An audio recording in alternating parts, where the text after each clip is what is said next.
Hello everyone, welcome to commerce mentor YouTube channel. तो आज अभी हम इकोनॉमिक्स पढ़ना स्टार्ट करेंगे और इकोनॉमिक्स में ये फर्स्ट लेक्चर रिकॉर्ड कर रहा हूँ मैं, एग्ज़ाम ओरिएंटेड बिल्कुल। तो आइए पढ़ना स्टार्ट करते हैं। जो पहले हिंदी में भी क्वेश्चंस मैं करवा दूंगा अभी यहीं पे तुरंत ही। तो फर्स्ट जो क्वेश्चन है वो है, what do you mean by consumers equilibrium. Consumers equilibrium का हिंदी मतलब होगा उपभोक्ता संतुलन से आप क्या समझते हैं। जो हिंदी मीडियम स्टूडेंट हैं वो उसकी मीनिंग भी नोट करते जाइए। आज मैं 2 मार्क्स के क्वेश्चंस कवर करा रहा हूँ यहाँ पे। तो अब इसका एक्सप्लेनेशन देखिए क्या है, और ये क्वेश्चन बिल्कुल भरोसे के लायक हैं। आप इन्हीं क्वेश्चंस को प्रिपेयर करें, इनमें से बहुत सारी चीज़ें पेपर में आएंगी। तो पहला क्वेश्चन है, what do you mean by consumers equilibrium. तो इक्विलिब्रियम मतलब समानता होता है, इक्वल होता है। तो अब इसको कैसे लिखेंगे आप, क्योंकि आपने अलग अलग बुकों से इसकी पढ़ाई करी होगी। किसी ने परीक्षा बोध अध्ययन से पढ़ा होगा, किसी ने बुक से पढ़ा होगा।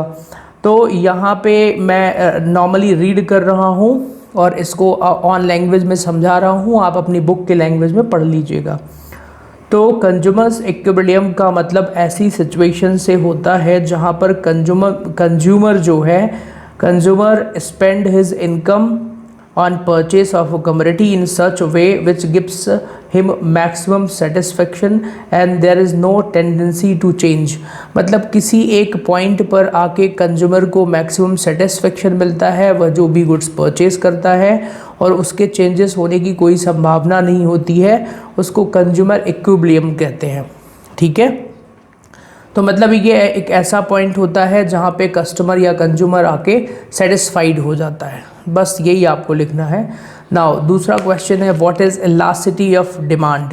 इलास्टिसिटी ऑफ डिमांड मतलब हिंदी में इसको कहते हैं मांग की लोच से क्या आशय है। इलास्टिसिटी को हिंदी में लोच कहते हैं। तो मांग की लोच से क्या आशय है, और इलास्टिसिटी ऑफ डिमांड को ही ज़ीरो इलास्टिसिटी ऑफ डिमांड भी कहते हैं। ओके, तो इसमें ये हर बुक में मिल जाएगा क्वेश्चन आपको। When we measure the proportionate changes in the quantity demanded, मतलब इलास्टिसिटी ऑफ डिमांड क्या होता है। व्हेन वी मेजर, जब हम निकालते हैं proportionate changes in the quantity demanded, quantity demand के बीच में कितना चेंज होता है, ये चेंजेस का निशान होता है। तो changes of quantity demand of a commodity due to changes of its price upon changes of price। तो जब भी प्राइस और डिमांड के चेंजेस का एक प्रोपोर्शनेट रेशो निकालते हैं, उस रिलेशन को ही इलास्टिसिटी ऑफ डिमांड का कहा जाता है। आई होप समझ में आ गया होगा। आप इसका फॉर्मूला भी लिख देंगे तो आपके लिए ज़्यादा हेल्पफुल हो जाएगा। ये क्लियर हो गया ये क्वेश्चन। उसके बाद अगले क्वेश्चन पर आ जाते हैं, और नेक्स्ट क्वेश्चन कौन सा है, what do you mean by consumption goods. Consumption goods किसे कहते हैं, तो हिंदी में ये हो जाएगा उपभोक्ता वस्तुएं। उपभोक्ता वस्तुएं किसे कहते हैं, तो देखिए कंजम्पशन का मतलब ऐसे गुड्स जो कंज्यूम कर लिए जाते हैं। तो कंज्यूम गुड्स में क्या क्या आ जाएगा, consumption goods that satisfied human needs directly and which are not used for production. ऐसे गुड्स जो ह्यूमन मतलब इंसानों की आवश्यकताओं की पूर्ति करते हैं, सेटिस्फाइड करते हैं, और उनसे कुछ नया प्रोडक्शन नहीं होता है, उनको हम कंजम्पशन गुड्स कहते हैं। जैसे मिल्क हो गया, फाइनल गुड्स प्रोड्यूस हो, प्रोडक्ट्स मतलब हम लोग कंज्यूम करते हैं। उसके बाद वेजिटेबल्स हो गया, वीट हो गया, राइस हो गया। इनसे कोई नई चीज़ जब ना बने, जब आपने कंज्यूम कर लिया है कंज्यूमर ने, इसको कंजम्पशन गुड्स कहते हैं। क्लियर हो गया। फिर एक अगला क्वेश्चन है, what do you mean by capital goods. तो कैपिटल मतलब पूंजीगत वस्तुओं से क्या आशय है। कैपिटल गुड्स अकाउंट्स में भी हम यूज़ करते हैं। इसका मतलब कैपिटल गुड्स का मतलब जैसे कि हम कोई बिल्डिंग वगैरह बनाते हैं। Capital goods are those goods that are used in producting other goods.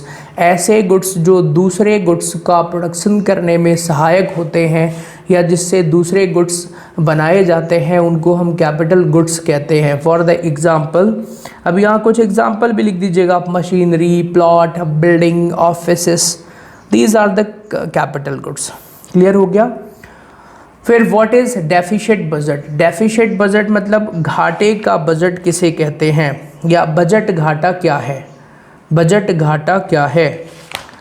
तो बजट घाटा मतलब when the expenditure of the government is more than the income of the government. जब गवर्नमेंट की इनकम से ज़्यादा उसके एक्सपेंसेस हो जाते हैं, इनकम से ज़्यादा उसके खर्चे एक्सपेंसेस हो जाते हैं, तो उसको डेफिशिट बजट कहते हैं। मान लीजिए गवर्नमेंट का 100 रुपये की इनकम है और टोटल साल का खर्चा 110 होने वाला है, प्रॉबेबल रहता है ये, तो 110 रुपये होने वाला है मतलब ज़्यादा खर्चा होगा, तो इस केस में इसको हम क्या कहेंगे? That is deficit budget, budget घाटा। क्लियर हो गया सभी को? फिर ऐसे ही एक सप्लीमेंट्री बजट होता है, तो सप्लीमेंट्री बजट को हिंदी में पूरक बजट कहते हैं। जैसे वो पढ़ाई में भी सप्लीमेंट्री आती है ना, तो सप्लीमेंट्री जो है वो एक टेम्परेरी पीरियड के लिए गवर्नमेंट के द्वारा बजट बनाया जाता है जब भी कोई इमरजेंसी आती है। जैसे अभी कोरोना महामारी है, कोरोना चल रहा है, तो उस पर भी एक सप्लीमेंट्री बजट बनाया गया है सभी स्टेट्स के द्वारा। तो सप्लीमेंट्री बजट मतलब टेम्परेरी समय के लिए अगर कोई बजट एडिशनली बजट बनाया जाता है उसको सप्लीमेंट्री बजट कहते हैं। जैसे फ्लड आज मतलब बाढ़ आ जाए, कोई वॉर मतलब कोई युद्ध हो जाए, या अर्थक्वेक भूकंप आ जाए, तो इस केसेस में सप्लीमेंट्री बजट बनाया जाता है। Corona is the latest example, corona के लिए भी सप्लीमेंट्री बजट बना है। फिर आगे आते हैं, तो नेक्स्ट क्वेश्चन क्या है? Mention any two difference between demand and wants. Demand और वांट्स के बीच में आपको डिफरेंस लिखना है। तो देखिए ये 2 नंबर का क्वेश्चन है, तो आप इसमें भी पॉइंट्स बना के आंसर लिख सकते हैं। हिंदी में मांग और इच्छा, मांग और इच्छा के बीच में क्या अंतर होता है, तो इसको लिखना है। तो जैसे फर्स्ट पॉइंट अपन लिख लेते हैं अगर, तो ये हो जाएगा डिमांड, ये हो जाएगा वांट, इच्छा। अब demand is created by want, demand जो है वो वांट से क्रिएट होती है, पहले इच्छा होगी फिर तो उसकी सप्लाई करेंगे, वांट डिमांड होगी। फिर डिज़ायर जो है gives rise to want, want किसकी वजह से क्रिएट होती है? डिज़ायर की वजह से। अब आप कहेंगे सर डिज़ायर का हिंदी मीनिंग क्या है, तो आप अपनी बुक में पढ़िएगा, वहाँ पे पहला पॉइंट में ये सब दिया होगा। दूसरे पॉइंट में डिमांड जो है वो चेंज होती रहती है, किसी भी गुड्स की डिमांड चेंज होती रहती है। और वांट्स आर मोर और लेस परमानेंट, वांट्स जो हैं वो मोर कभी ज़्यादा समय तक रहते हैं, कभी कम समय तक रहते हैं, तो ये भी इस तरीके से आपको लिखना है, लेस परमानेंट। क्लियर हो गया? तो ये हालांकि ये दोनों शब्द सिमिलर है, डिमांड मतलब किसी वस्तु की डिमांड होना, और वांट मतलब उस वस्तु को चाहना, उस गुड्स को, उस कमोडिटी को चाहना। तो चाहना और ख़रीदना यही डिफरेंसेस हैं, तो आप इसको बुक की लैंग्वेज में एक बार पढ़ लीजिएगा। फिर सब्स्टिट्यूट गुड्स क्या होता है? तो सहायक वस्तुएं, सब्स्टिट्यूट मतलब सहायक वस्तुएं। तो commodities which can be used in place of other goods are known as substitute goods, मतलब ऐसी वस्तुएं जो एक के बदले दूसरी के बदले यूज़ कर सकते हैं, जैसे टी और कॉफ़ी। ठीक है, चाय के बदले कॉफ़ी हो गया, कोलगेट और पेप्सोडेंट हो गया। ठीक है, कंप्लेन ऑन बॉर्नवीटा। तो दीज आर द एग्जाम्पल। जैसे हमें चाय नहीं पीना है तो उसका सब्स्टिट्यूट क्या हो गया? कॉफ़ी हो गया। कोलगेट नहीं करना है यूज़ तो पेप्सोडेंट कर लेंगे। तो जो इस तरीके के गुड्स होते हैं उनको हम कहते हैं सप्लीमेंट्री गुड्स। क्लियर हो गया? फिर अगला क्वेश्चन है व्हाट इज़ प्राइस फ्लोर। अब रुकिएगा, मैं प्राइस फ्लोर की आपको हिंदी भी बता देता हूँ, जस्ट वेट फॉर सेकेंड।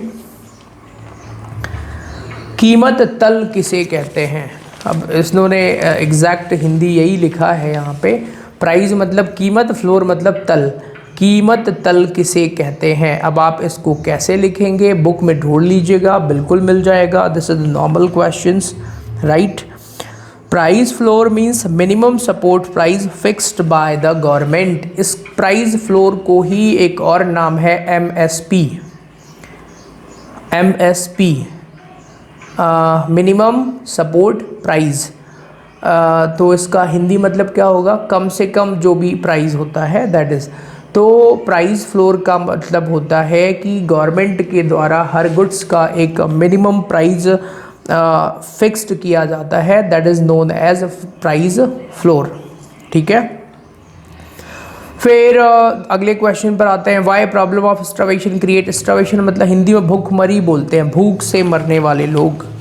तो ये क्यों क्रिएट होती है, तो अब इसमें तो कई सारे रीज़न हो सकते हैं, गरीबी हो गई और अनएम्प्लॉयमेंट हो गया, तो कई सारे रीज़न हैं इसके। मैं एग्जैक्टली हिंदी वर्ड भी बताने का प्रयास करूँगा आपको, अगर मिल जाए तो।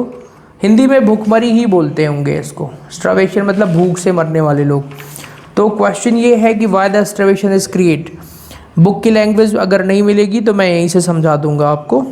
ओके, तो भूख से मरने वाले, अच्छा ये है, due to additional demand of food grains increases the prices of food grains. मतलब फूड ग्रेन्स मतलब अनाज की जो है एडिशनल डिमांड हो जाने से लोग भूख से मरने लगते हैं, फिर फूड के प्राइजेस बढ़ जाते हैं। So the poor people being deprived by the food grains and the problem of starvation created. मतलब अगर अनाज के प्राइजेस बढ़ गए और लोग खरीद नहीं पा रहे हैं तो वो भूख से मरेंगे, तो फिर स्टार्वेशन क्रिएट होता है, जैसे अभी आजकल हो रहा है। ठीक है, मतलब कई सारे लोग हैं जो जॉबलेस हो चुके हैं, तो उन लोगों के लिए थोड़ा सा डिफ़िकल्ट तो होगा ही ये situation, right.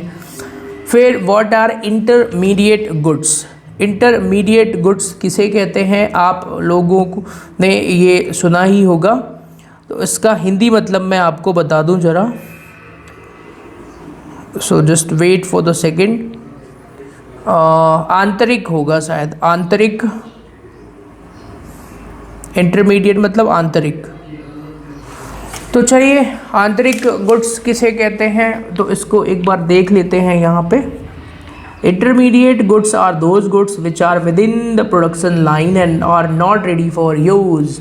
With in the production line मतलब जो अभी प्रोडक्शन के अंदर हैं, within the production line, जिनका प्रोडक्शन अभी चल रहा है, नॉट फिनिश्ड येट, अभी उनका प्रोडक्शन फिनिश्ड नहीं हुआ है, उनको इंटरमीडिएट गुड्स कहते हैं। मतलब वो वर्क इन प्रोग्रेस है, जिसे अकाउंटिंग लैंग्वेज में कहते हैं, उनका प्रोडक्शन अभी हो रहा है, पूरा हुआ नहीं है, उनको इंटरमीडिएट गुड्स कहते हैं। क्लियर हो गया। फिर what do you mean by primary deficit. Primary deficit का मतलब क्या होता है, तो अब ये थोड़ा सा टेक्निकल है। प्राथमिक घाटा, प्राइमरी डेफिसिट मतलब हिंदी में कहेंगे प्राथमिक घाटा। अब इसके लिए आपको बजट वाला चैप्टर अच्छे से पढ़ना पड़ेगा, वहाँ पे मैंने डिटेल्ड पढ़ाया भी था उस टाइम पे।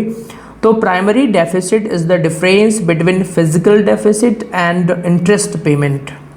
थोड़ा टेक्निकल है, आप कहेंगे सर समझ में नहीं आ रहा है ये, तो इसको बुक की लैंग्वेज में आप पढ़िएगा, बजट वाले चैप्टर में मिल जाएगा।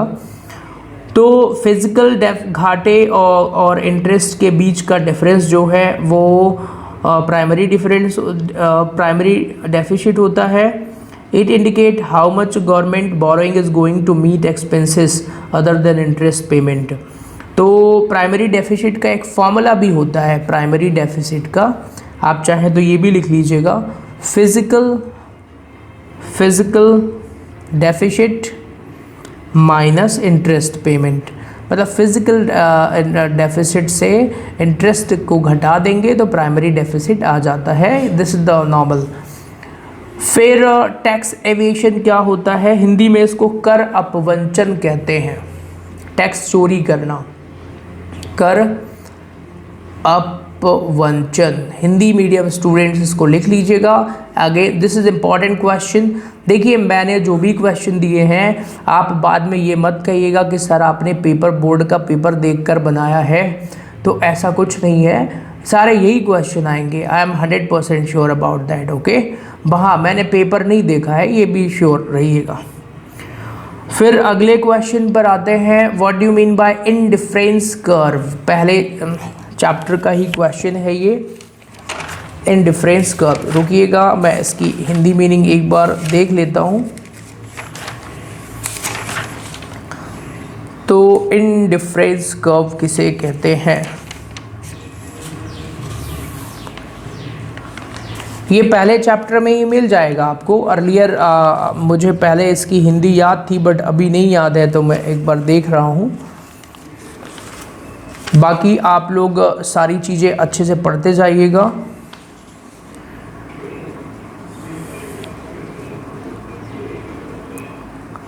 तो इंडिफरेंस कर्व अभी नहीं मिल रहा है।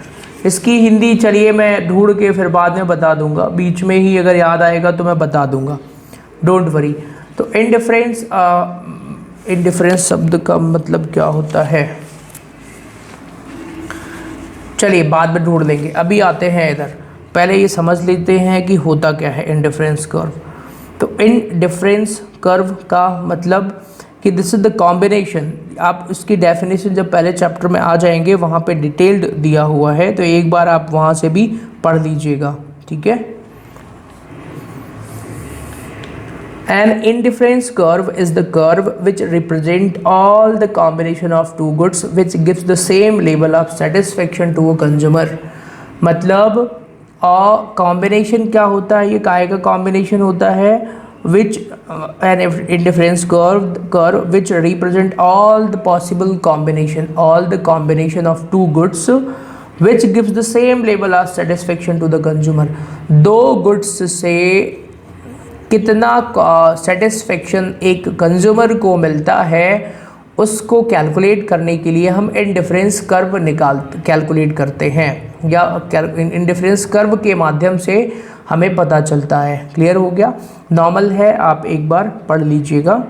नाउ अगेन 2 मार्क्स में एक क्वेश्चन पूछा जा सकता है, what is economic unit. Hindi में भी इकोनॉमिक यूनिट का हिंदी एक बार आप देखिएगा, इकोनॉमिक यूनिट किसे कहते हैं। Just wait, I am checking, क्योंकि हिंदी में कई बार थोड़ा सा दिक्कत हो जाती है।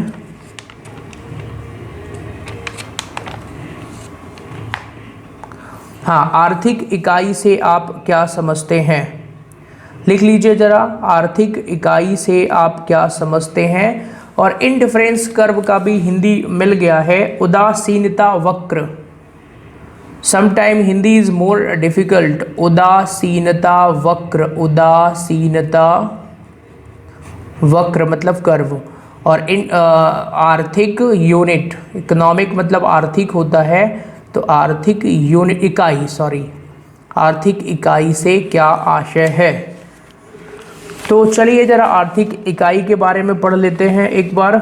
इकोनॉमिक यूनिट और economics agent means those individual और institutions which take economic decision. आर्थिक इकाई का मतलब एक ऐसी इकाई से होता है जो कंट्री के अंदर, देश के अंदर इकोनॉमिक डिसीजंस लेते हैं। They can be consumer who decide what and how much to consume. वो कोई भी हो सकता है, जैसे वो कंज्यूमर हो सकते हैं जो ये डिसाइड करेंगे कि क्या और कैसे कितना कंज्यूम करना है। दे में बी प्रोड्यूसर, वो प्रोड्यूसर भी हो सकते हैं कि क्या प्रोड्यूस करना है, कैसे प्रोड्यूस करना है। They may be entities like government, corporation and bank, वो गवर्नमेंट भी हो सकते हैं कि what to produce, how to produce, for whom to produce. तो यही सब लोग कौन होते हैं, economic unit. It may be consumer, it may be producer, it may be government और बैंक्स। क्लियर है, तो इस तरीके से आप इसको लिख सकते हैं। अगला एक क्वेश्चन है, what do you mean by डेब्ट ट्रैप। डेब्ट मतलब ऋण और ट्रैप मतलब जाल, तो हिंदी में इसको कहेंगे ऋण जाल किसे कहते हैं। डेब्ट ट्रैप को मैं पहले एग्जाम्पल से समझा दूंगा, फिर बुक की लैंग्वेज बाद में देख लेंगे। चाइना का एग्जाम्पल देता हूँ। चाइना क्या करता है, जो भी कंट्रीज़ हैं वो उस कंट्री को उधार पैसे दे देता है, बोलता है ये लो बेटा 100 करोड़ रुपए ले जाओ। लेटेस्ट एग्जाम्पल है श्रीलंका का। श्रीलंका को उसने 100, 200 या जितने भी करोड़ रुपए दिया था, बाद में श्रीलंका वो पैसे नहीं चुका पाया, तो उसका एक पोर्ट उसने ले लिया, बोला ये पोर्ट मुझे 99 ईयर्स के लिए दे दो। तो श्रीलंका को मजबूरन वो पोर्ट उसको बेचना पड़ा। मतलब सामने वाले को इतना उधार पैसा दे दो कि वो चुका न पाए, फिर उसकी चीज़ें जब्त कर लो। That process is known at डेब्ट ट्रैप। क्लियर हो गया, तो यही सारी चीज़ें कंट्रीज़ करती हैं। तो यहाँ पर भी यही लिखा है, बुक की लैंग्वेज में भी यही लिखा है, Generally, developing countries take loan from foreign countries to fulfill their projects and plans. Developing countries have to pay debt along with the interest on it. To pay this amount, again government has to take loan. मतलब loan को देने के लिए फिर से loan लेना पड़ता है। जैसे अभी चाइना कर रहा है पाकिस्तान के साथ, उसने सी पैक जो कॉरिडोर बन रहा है उसके लिए उसने पाकिस्तान को इतना लोन दे दिया है कि वो बेचारा उस लोन को चुकाने के लिए भी लोन लेता है, फिर उस इंटरेस्ट को चुकाने के लिए दूसरा लोन लेता है और वो डेब्ट ट्रैप में फंस चुका है। ठीक है, आई होप आपको समझ में आ गया होगा। फिर अगला क्वेश्चन तो मुझे लगता है सभी लोग जानते होंगे, काला बाजारी। ब्लैक मतलब काला और मार्केटिंग मतलब बाजारी या बाजार। ब्लैक मार्केटिंग क्या होता है, तो गवर्नमेंट के द्वारा टैक्सेस की चोरी करके कोई भी प्रोडक्ट मार्केट में बेचने को ब्लैक मार्केटिंग या काला बाजारी कहते हैं। इसमें बिजनेसमैन क्या करता है, सरकार से चोरी छुपे वो गुड्स को बेचता है, जिससे लोगों को पता ही नहीं चलता है, सरकार को पता नहीं चलता है, सरकार के टैक्सेस का नुकसान होता है।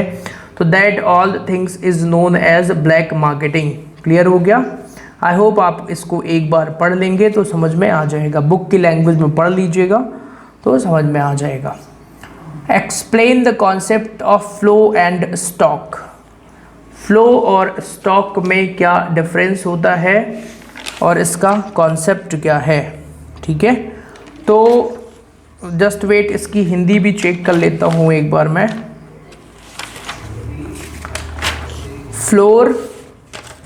फ्लो एंड स्टॉक में difference, this is technical question again, I am trying to. Zero elasticity of demand पहले ही पढ़ा दिया था मैंने आप लोगों को फर्स्ट क्वेश्चन में।